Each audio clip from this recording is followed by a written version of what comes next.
नमस्कार, स्वागत है आप सभी का। यूपी ट्रिपल एससी लेखपाल भर्ती में सभी चयनित अभ्यर्थियों को आपको अपने नियुक्ति पत्र वितरण का इंतजार है कि नियुक्ति पत्र वितरण किस दिन किया जाएगा, किस डेट को किया जाएगा। उसके बाद हमारी ज्वाइनिंग कैसे होगी, ज्वाइनिंग में डॉक्यूमेंट्स क्या क्या लगेंगे, हमें ज़िला कैसे मिलेगा, क्या हमें अपना ज़िला भी मिल सकता है, ज़िले के बाद हमें फिर तहसील या ब्लॉक या क्षेत्र हमें कैसे मिलता है। तो आदि सभी जानकारी आप सभी को इस वीडियो में देने वाले हैं। कुछ महत्वपूर्ण जानकारी हमने आप सभी को मंडे को दी थी, जिसमें हमने आप सभी को बताया था कि आपके भर्ती में नियुक्ति पत्र वितरण समारोह 23 जनवरी के बाद ही देखने को मिलेगा। 23 जनवरी से पहले आप उम्मीद मत करिएगा और 25 जनवरी या फिर 25 जनवरी के बाद की डेट की ज़्यादा संभावना है।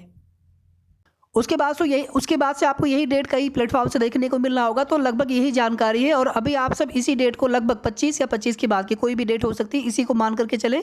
और नियुक्ति पत्र वितरण समारोह के लिए शासन से जैसा निर्देश मिलता है, विभागीय तैयारियां उसी तरह से होती है। आपका राजस्व परिषद कार्यालय लखनऊ में है और जो भी विभागीय तैयारियां होंगी वहीं से होंगी। उसके बाद वहां से जैसे निर्देश मिलेगा मंडल स्तर पर, जिले स्तर पर। इसके पहले वाले वीडियो में हमने आप सभी को वरीयता क्रम बताया था। लेखपाल या राजस्व लेखपाल आप सभी हैं, तो आप सभी राजस्व विभाग के हिस्सा बन चुके हैं और आपके ऊपर के जो अधिकारी होते हैं, कानून को कह लीजिए, उनको राजस्व निरीक्षक कह लीजिए, आरआई कह लीजिए, रेवेन्यू इंस्पेक्टर कह लीजिए, उन्हीं को कानून को बोला जाता है। आप में से कुछ लोगों ने पूछा था कि आपने कानून को का नहीं बताया, तो कानून को उन्हीं को बोला जाता है। फिर आपके ऊपर नायब तहसीलदार होते हैं, उसके ऊपर तहसीलदार, उसके ऊपर एसडीएम, तहसील स्तर पर सबसे उच्च अधिकारी राजस्व विभाग का एसडीएम होते हैं तहसील स्तर पर। और आपके भर्ती में आपका नियुक्त प्राधिकारी भी एसडीएम ही होंगे। हर भर्ती में एक नियुक्त प्राधिकारी होते हैं, तो आपके भर्ती में नियुक्त प्राधिकारी एसडीएम होंगे। नियुक्त प्राधिकारी का मतलब हो गया कि आपकी ज्वाइनिंग को करवाना, कार्यभार ग्रहण करवाना, या फिर आप देखेंगे नियुक्ति पत्र पर सिग्नेचर आदि। बाकी जो ज्वाइनिंग लेटर बनता है या फिर जिस प्रकार से जिला अलाट या मंडल अलाट करना होता है, ये सभी कार्य आपके लखनऊ से ही होंगे। और सबसे पहले यहाँ पर आप सभी को बता दें कि आपके भर्ती में नियुक्ति पत्र वितरण समारोह में सभी जिलों में किया जाएगा समारोह। और कुछ अभ्यर्थियों को, जो अभ्यर्थी लखनऊ व लखनऊ के ज़िले के आसपास के अभ्यर्थी होंगे, जैसे सीतापुर है, बाराबांकी है, उन्नाव है, कानपुर है, हरदोई है, इस प्रकार से लगभग जो है 6-7 जिलों से अभ्यर्थी लखनऊ बुलाए जाएंगे। और उसमें कुछ अभ्यर्थियों को, सभी को नहीं, जितने लोग बुलाए जाते हैं, कुछ ही अभ्यर्थियों को मुख्यमंत्री जी अपने हाथों से नियुक्ति पत्र बांटते हैं। बाकी लोगों को भी उसी कार्यक्रम में बांटा जाता है और उसी के साथ उसी समय उसी दिन बाकी जिलों में भी नियुक्ति पत्र बांटे जाएंगे। नियुक्ति पत्र लेने जाने के लिए आपके पास सिर्फ एडमिट कार्ड होना चाहिए या जो डीबी वाला लेटर है आपके, और इसके साथ में एक आईडी होना चाहिए। आधार कार्ड आप ले लीजिएगा, बस यही 2 डॉक्यूमेंट्स, और फोटो भी आप सभी रख सकते हैं। बाकी आधार कार्ड ही चेक करेंगे, फोटो चेक करेंगे, बस उतना ही। बाकी आप एडमिट कार्ड भी रख लीजिएगा। इसके अलावा आपसे बाकी कोई डॉक्यूमेंट्स नहीं मांगा जाता है। और जिन लोगों को लखनऊ बुलाया जाता है, तो आपका पास भी बनता है। आपको कैसे ले आना है कार्यक्रम स्थल तक, ये सभी चीज़ें अधिकारी सुनिश्चित करते हैं। इसको लेकर के लेटर जारी होगा, नोटिस जारी होगी। बाकी जिलों में भी इसी तरह से नोटिस जारी किए जाएंगे और आपको जो जिला अलाट हुआ रहेगा, आपको अपने उसी अलाटेड डिस्ट्रिक्ट में जाकर के नियुक्ति पत्र लेना होगा। जिस दिन आप ज्वाइनिंग लेटर लेंगे उस दिन भी ज्वाइनिंग की जा सकती है अगर पॉसिबल हुआ तो। बाकी उसके बाद कभी भी ज्वाइनिंग की जा सकती है, कार्यभार ग्रहण किया जा सकता है। फाइनली आपसे एक योगदान आख्या मांगा जाता है। तो आप सभी को अपना जिला मिलने की भी चांस कम रहते हैं लेखपाल में। बाकी देखिए, अपना ज़िला मिले तो सबसे अच्छा है, ड्यूटी करने में अच्छा रहता है, लेकिन फिर अपनी तहसील या अपना तहसील मिलने के चांस बहुत कम रहते हैं। अपना ब्लॉक नहीं मिलेगा। मैंने आपको पहले भी बताया था कि आपको अपना ब्लॉक नहीं मिलेगा। तहसील मिल सकता है, नहीं भी मिल सकता है। अपना ज़िला मिलने के चांस काफ़ी ज़्यादा है। और सबसे पहले राजस्व परिषद सबसे पहले मंडल ही अलाट किया जाएगा, मंडल वाइज कितने अभ्यर्थी किस मंडल में। उसके बाद फिर मंडल स्तर से किस ज़िले में आपको तैनाती देनी है उसको डिसाइड किया जाएगा। और उसके बाद फिर आपके अपने ज़िले में, ज़िले स्तर पर आपको तहसील अलाट होता है।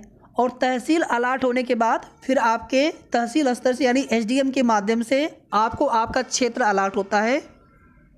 हो सकता है कि शुरुआत में आपको काम ज़्यादा मिले, अभी भी लेखपालों की बहुत कमी है, अभी आगे भर्तियाँ भी होंगी। राजस्व की बात कर लें या फिर चकबंदी विभाग की बात कर लें, तो इस प्रकार से आपको ज़िला मिलेगा और उसकी पीडीएफ आएगी। जब ज़िला अलाट होगा तो उसकी पीडीएफ आएगी। पीडीएफ में आपको नाम चेक करना होगा और जिस ज़िले के पीडीएफ में आपका नाम होगा तो वही ज़िला आपको अलाट हुआ रहेगा।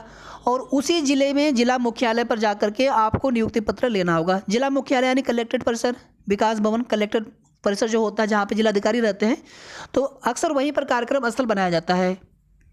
जब अभ्यर्थियों की संख्या कम होती है तो सभी को लखनऊ बुला लिया जाता है, लेकिन अभ्यर्थियों की संख्या ज़्यादा होने पर इसी प्रकार से नियुक्ति पत्र वितरण समारोह कार्यक्रम होता है।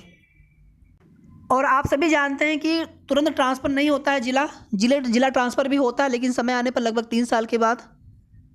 हालांकि फीमेल अभ्यर्थियों के लिए और विषम परिस्थितियों में कुछ क्राइटेरिया होती है, जल्दी भी हो जाता है। अब यहाँ पर बात करेंगे आगे कि ज्वाइनिंग के लिए किन डॉक्यूमेंट्स की आवश्यकता पड़ेगी। यूपी आयोग के अपने स्तर पर बहुत अधिक डॉक्यूमेंट्स आपसे नहीं लिया गया। इवन आप देखेंगे कि वैवाहिक स्थिति का या फिर सभी डॉक्यूमेंट्स सही हैं, इन सब के लिए कोई भी अलग से शपथ पत्र नहीं लिया गया था। तो हो सकता है कि आपको ज्वाइनिंग के समय, ये देखिए सभी चीज़ें नोटिस के माध्यम से समय समय पर चीज़ें सामने आएंगी, आपको बिल्कुल पहले से परेशान नहीं होना कि क्या होगा क्या नहीं होगा। और जो कुछ भी डॉक्यूमेंट्स आपको बनवाने पड़ेंगे, 1 दिन का काम है, केवल कुछ घंटे का काम है, आप बड़े आसानी से बनवा लेंगे। अगर कोई शपथ पत्र बनवाना पड़ा तो आप बनवा लेंगे, कहीं से, किसी भी ज़िले से कहीं से भी बनवा सकते हैं, किसी भी तहसील से बनवा सकते हैं। अगर चरित्र प्रमाण पत्र मांगा जाएगा तो वो भी आपका बन जाएगा, गैजेटेड ऑफिसर से अक्सर मांगा जाता तो वो भी आपका बन जाएगा। 1 घंटे का काम है, आप कहीं से बनवा लेंगे, या फिर हो सकता है कि अगर उसमें कुछ ऐसा दिशा निर्देश आया तो आप अपने अलाटेड डिस्ट्रिक्ट से ही बनवा लेंगे।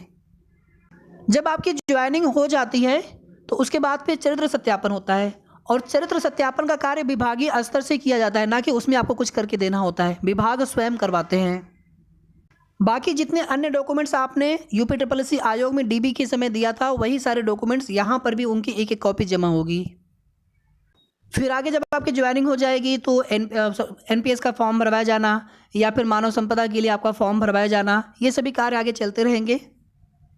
और जिस दिन आप कार्यभार ग्रहण कर लेते हैं उसी दिन से आपकी ज्वाइनिंग मानी जाती है, और उसी डेट से आपके वेतन बनने शुरू हो जाते हैं। पहला वेतन मिलने में थोड़ा सा समय लग सकता है, 2 महीने, 2.5 महीने, 3 महीने, या फिर थोड़ा सा कम या ज़्यादा समय लग सकता है। अगर 50% डीए हो गया, 50% डीए पे कितनी आपकी सैलरी बनेगी, इसको भी लेकर के ऑलरेडी वीडियो बना चुके हैं। तो लगभग जो है आपको 30,000 से भी ज़्यादा वेतन मिलेगा हर महीने, सब कट, एनपीएस और बीमा का कटने के बाद 2 ही डिडक्शन होता है।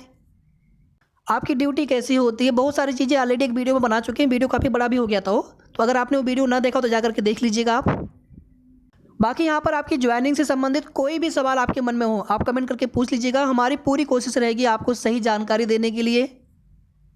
बाकी 99% चांस है कि इसी महीने में 25 जनवरी या 25 जनवरी के बाद, देखिए 26 जनवरी की भी डेट छोड़ दीजिए आप, ठीक है, तो लगभग 25-26 के बाद की ही डेट मिलने की उम्मीद है। या तो 24-25 में कोई डेट मिल जाए, या तो फिर 27-28 में कोई 29 में कोई डेट मिल जाए।